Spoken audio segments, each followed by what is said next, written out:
Hi everyone, welcome to Boxing Blog Center. And please, if you're new to this channel, make sure you click the like and of course the subscribe button right now. Now, early Tuesday morning, Turki Alalshikh, His Excellency, announced the first Ring magazine card that is set to take place in America and in the month of May, featuring García versus Romero, Haney against Ramirez, and of course Bakole against FA, the silent roller Ajagba. So those three fights right there, those are the three major fights on the card.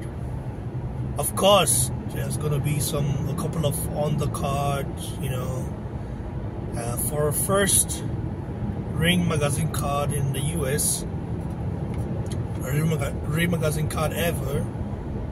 I think it is quite impressive,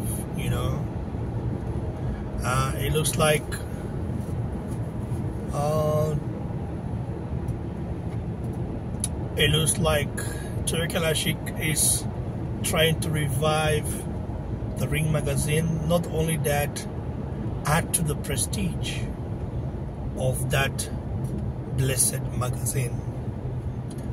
Of course, there's been some old Ring magazine fights before, but in the new era, in the Oscar La Hoya era, there hasn't been one.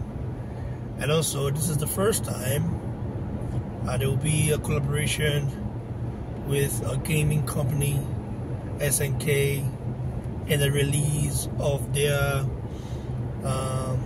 well-anticipated game, which is called Fatal Fury. If you played this game, if you're a real gamer, you understand that there is a old version of this game, back in the days. So I'm looking forward to these fights. However, I know people are going to kind of overlook Ajagba in this fight. It is what makes it more interesting. So I have been studying Bakole, and trying to exploit his weaknesses, try to see if there is something like that can be one of his weaknesses. Well, I found a lot. First of all, Bakole has problem against a mover. Ajagba doesn't have the best footwork in the world, but Ajagba's footwork, the current Ajagba footwork, is better than Bakole's footwork. Bakole is a guy that give to receive. Like, he receives and he also give out, meaning he's wide open for solid jabs. He doesn't move too much, his head too much. He can move his head, but he doesn't move his head too much. Ajagba's jab, if Ajagba still has a jab, they hold Ajagba's jab. If he still has that, Ajagba's jab will be peppering Bakole's face all night. Again, Bakole is not invisible. I wouldn't say he quit against Michael Hunter, but he did sustain an injury. If Ajagba can put the heat on him in the beginning and not let him off the hook, I think Bakole might sustain some sort of injury. Although you have to give it to Bakole, it's got hard though. I watched the interview of Michael Hunter coming out to say, yeah, he quit. He made Bakole quit. He wants a rematch. I don't think Michael Hunter won a rematch. I remember, I think, wasn't it after Matthew Bakole knocked out Jerry Anderson? I think McHunter was there. I don't know if, I think he was there. Then he was asked if he wants to like fight Matthew Bakole, because Matthew Bakole wants a revenge. He wants to avenge his loss to Michael Hunter. But then I heard Michael Hunter price himself out. So him coming out to say a different thing now, it's not fair, basically. And I see some American guys are saying, oh yeah, we have to support the black American fighter. I think America thinks the sport of boxing revolves around them. Well, the sport of boxing alone, the first rules of boxing was established in the UK. You know, prior to that, no other country on planet Earth did that. UK is the originator of boxing itself. Of course, you can say various communities around the globe, in China, in Africa, we used to box in a way, but it's different. There was no rules attached to it. Then we know how America dominated boxing, basically, took over. Even all the governing bodies are either owned by Mexican Americans or Latinos, you know, or Americans. I don't know which one is owned by a British person, no, a British individual. So yeah, I personally think that Michael Hunter, the reason why he's not, I think he lost the Povetkin fight. He lost the Povetkin fight. We know that. And he got a gift in the Povetkin fight. I think it was a draw, if I'm not mistaken, because I watched that fight live. He lost that fight. He knows that. So Michael Hunter is not somebody that's going to revive American boxing. America they need another Deontay Wilder. A charismatic guy that knocks people out cold. They need that kind of, persona, basically. Jerry Anderson has a lot in his favor, but I believe the size difference, and also he's still very much raw, you know. So that's what I see about that, you know. No doubt that Hunter is talented, but I don't see him going anywhere, bro. It's just how I feel. So Ajagba, my opinion, I'm rooting for Ajagba to beat Matthew Bakole and to shock the world. I know Ajagba can beat Matthew Bakole, because I've watched Ajagba fight guys like Matthew Bakole before, when he fought Ali Eren Demirezen. Because Ali Eren Demirezen is not popular, doesn't mean he's not good. He's just underrated. That fight, both Ajagba and Ali Eren Demirezen went to war, and Ajagba came out. Ajagba has never quit in a fight. He's been knocked down and get back up and keep fighting. In my opinion, Ajagba should come in as big as possible, but not come in light and try to box. No, come in with himself, you know, set up his punches, fend a little bit.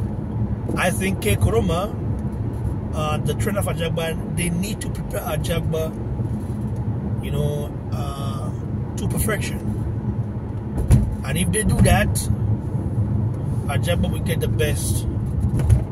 He will get the best of Matthew Bakole. Matthew Bakole right now is on a high, you know. His fighting style is very good. Just imagine Ajagba beating Matthew Bakole, and then Joshua and Ajagba meet. Ajagba beat Dubois. Joshua and Ajagba fight in Nigeria. Do you know how massive that would be? That would be massive.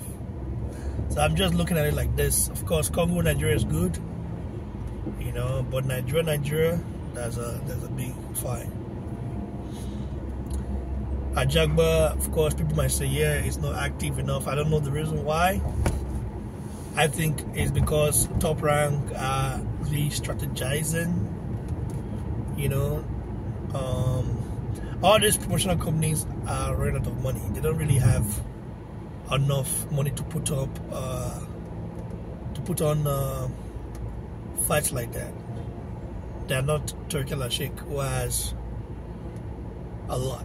You know, I mean, unlimited cash, you know, at his disposal. So that's how I see it. Then Haney fighting Ramirez is also a dangerous fight. Ramirez is a very good fighter, you know. I've watched him, very slick. Of course, not in his prime anymore. But Haney is coming from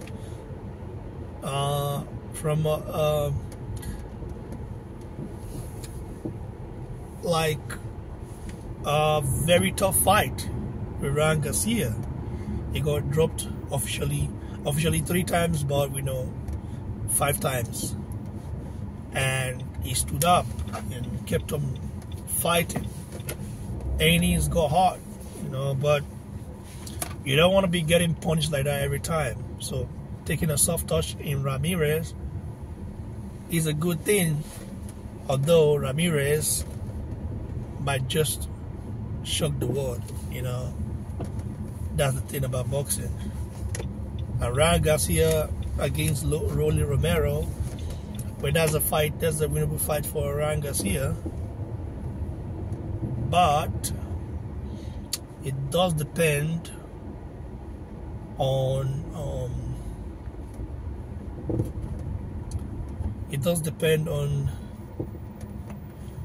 how García approached that fight. If Romero can be knocked out, but if García doesn't approach that fight with seriousness and stuff like that, then he will he can be punished. Romero can actually punch. That's facts. So, looking at it so far, and it's quite amazing. Quite amazing. Big ups to Turki Alalshikh. I see he's getting a lot of hate from American boxing fans. A lot of them were PBC fanboys. You know, we know these guys. You know, we know all these guys. But it's funny though. Some are even going to the point of saying he's destroying boxing. Yet, all these years where we couldn't see the best, all this A-side, B-side crap, leverage people you wanted to use against their opponents and stuff like that. They would say, I'm bigger than you to duck a fight. I mean, all these things, all those guys, they've been exposed. If Turki Alalshikh approaches you and you surprise yourself, it means he was never about that life. And that's just facts. Means, and also the Floyd Mayweather effect, where every fighter want to be undefeated. I think it's also bad for the sport. But I'm quite happy that a lot of the fighters don't really care about the O anymore. They just want to fight. And Turki Alalshikh doesn't just throw people under the bus after they lose. He even tried to bring them back. And that's what boxing is all about, you know. So yeah, guys, like the video, share, subscribe. And I'm rooting for our brother Ajagba to destroy Bakole. Just imagine. Ajagba has the attribute to destroy Bakole though.